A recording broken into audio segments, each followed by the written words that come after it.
Hello friends, તો આજે આપણે ઘરમાં જ પડેલી નકામી વસ્તુથી એકદમ સરસ મજાની ઉપયોગી વસ્તુ તૈયાર કરશું. તો વિડીયોને એન્ડ સુધી જોજો. તો ચાલો વિડીયોને સ્ટાર્ટ કરીએ.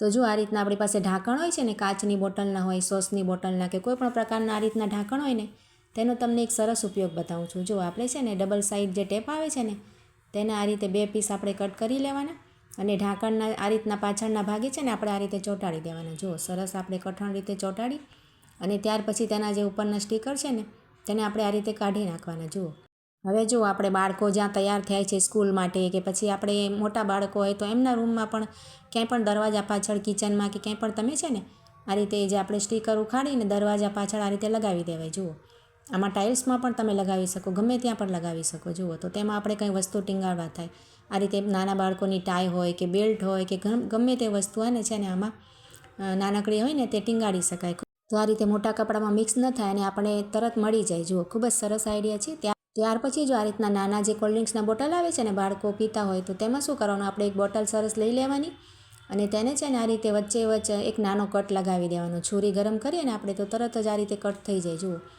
એકદમ નાનો જ લગાવવાનો છે, વધારે મોટો નથી કરવાનો. તો તેમાં આપણે જો બાળકોની પીગી બેંક જેવું તૈયાર થઈ જાય. આ રીતે બાળકોને આપીએ ને તો આ રીતે સિક્કા હોય કે નાની 10-20ની નોટો હોય, આ રીતે જુઓ બધી નોટો પણ આવી જાય. અને ઉપરથી તમારે ખુલશે પણ નહીં. ઉપરથી કદાચ ખોલી નાખશે ને બાળકો તો પણ આ રીતે નીકળશે નહીં. અહીંયાથી આપણે તેને કાપવું જ પડશે. જુઓ, ખૂબ જ સરસ આઈડિયા છે. ત્યાર પછી જો આ રીતના મોટા બોટલ પણ આપણી પાસે ઘણા બધા ભેગા થતા હોય, કોલ્ડ્રિંક્સ ઘરમાં આવતી હોય તો આ રીતે, તો તેનો તમને એક સરસ ઉપયોગ બતાવું છું. આપણે એક જ બોટલમાંથી 2 ઉપયોગ વસ્તુ બનાવશું. જુઓ, તો તેને છે ને વચ્ચેથી કટ કરી નાખવાની. જો આપણે અડધા ભાગ તેના કરી નાખવાના. આ રીતે બંનેના આપણે સરસ ઉપયોગ કરશું. ત્યાર પછી જે આ રીતનો ભાગ છે ને આ રીતે ઢાંકણનો, તેને આપણે ફરીથી પાછો કાતરથી આ રીતે કટ કરવાનું. યુ શેપમાં છે ને તેને આ રીતે કટ કરશું. જુઓ, હું તમને વિડીયોમાં બતાવું છું ને એ રીતે આપણે યુ શેપમાં કટ કરી લેવાનો પાછો, જ્યાં આપણે ઢાંકણનો ભાગ હોય ને એ રીતે. તો આપણું એક સરસ આ રીતે જુઓ ચોખામાં કે નાખવા તૈયાર થઈ જશે. જુઓ, આ રીતે આપણે ચોખા કે કાઢતા હોઈએ ઘઉં કે, તો આપણે કંઈ વાસણ લેવું પડતું હોય છે, તો તમે આનાથી સરસ તમે કોથળીમાં ભરી શકશો. જુઓ, ડબ્બામાંથી કોથળીમાં ભરી શકાય અને આ રીતે કોથળીમાંથી ડબ્બામાં પણ ભરી શકાય. જુઓ, ખૂબ જ સરસ આઈડિયા છે. એકદમ ઉપયોગી વસ્તુ બને છે. આ રીતે લોટમાં પણ આપણે સરસ ધોઈને રાખી શકાય. લોટ આપણે ઘઉંનો હોય ને. હવે આપણે જો આ રીતના તેનો બીજો જે ભાગ છે ને તેનો પણ સરસ ઉપયોગ બતાવું છું.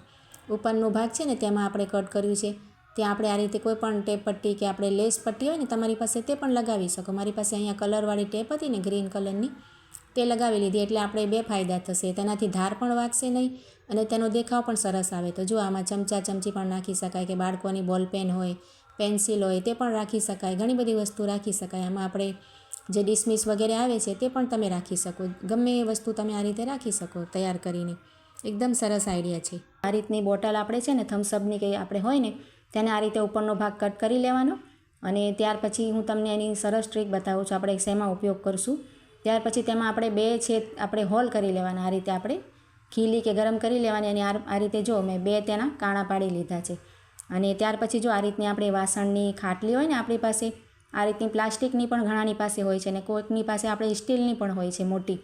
તો તેને આપણે શું કરવાનું, આ રીતે જે આપણે બોટલ કટ કર્યો છે ને તેમાં 2 આપણે હોલ પાડ્યા છે ને તેમાં આ રીતની કોઈ પણ દોરી હોય ને, સૂતળી હોય કે પ્લાસ્ટિકની કે કોઈ પણ દોરી તમારી પાસે હોય ને, આ રીતે કટકો તેમાં પરોવી દેવાનો પહેલાં. અને ત્યાર પછી ખૂણામાં આ રીતે જે આપણે ખાટલી હોય ને વાસણની સ્ટેન્ડ હોય ને, તમે જે પણ કહેતા હોય, એમાં આ રીતે બાંધી દેવાના. તેમાં નાકામાં આપણે સરસ બાંધી દઈશું. અને હવે આપણે આ વાસણ આપણે આ રીતે ગોઠવતા હોઈએ ને ધોઈને વાસણ માંજીને, તો તેમાં ચમચી રાખવાનો આપણે ખૂબ જ પ્રોબ્લેમ થાય. આપણે ગમે તે વાટકામાં કે રાખતા હોઈએ તો આ રીતે નાના ચમચા પણ આવી જશે, તમારી ચમચી પણ આવી જશે. નાનકડો આઈડિયા છે પણ ખૂબ જ સરસ છે. તો જો આ રીતના આઈસ્ક્રીમના આપણી પાસે કપ આવે છે ને પ્લાસ્ટિકના, ત્યાંથી આપણે એક સરસ મજાનું વોલપીસ બનાવશું. તો સૌથી પહેલાં આપણે તેનો સ્ટીકર કાઢી લીધો છે. જો આ રીતે પ્લેન થઈ ગયું. હવે છે ને આપણે આ રીતનું પ્લાસ્ટિકનું એક ઢાંકણ લઈ લીધું છે કોઈ પણ, અને ત્યાર પછી આપણે જે ડબલ સાઇડ ટેપ આવે છે ને તેનો એક નાનો કટકો આપણે કરી લેવાનો. જો આ રીતે, અને જે આપણે આઈસ્ક્રીમની ડબ્બી છે ને તેની ઉપર આ રીતે વચ્ચોવચ્ચ આપણે લગાવીએ અને તેનો કાગળ કાઢી લઈશું. અને આ રીતનું કોઈ પણ ઢાંકણ ગોળ આપણે ડબ્બાનું હોય ને તે આપણે એની ઉપર ચોંટાડી દેવાનું. જો આ રીતે સ્ટીક કરી દેવાનું. તમારે ખીલીથી કરવું, દોરી બાંધીને ખીલીથી કરવું હોય તો પણ કરી શકો, પણ આ રીતે ચોંટી જાય છે. અને ત્યાર પછી ઢાંકણમાં ઉપર આપણે ટીંગાડવા માટે એક સરસ હોલ કરી લેવાનું ખીલી ગરમ કરીને, અને નાની દોરી કોઈ પણ હોય ને આપણી પાસે તેનાથી આ રીતે ગાંઠ મારી લેવાની. જો આ રીતે સરસ મજાનું એક વોલપીસ આપણે રેડી કરી લીધું ખૂબ જ સરળતાથી. આ રીતે જો તમે તેને પ્લાન્ટરના તરીકે પણ યુઝ કરી શકો છો, શોભા વધારવા માટે ગાર્ડનમાં પણ રાખી શકો છો આ રીતે.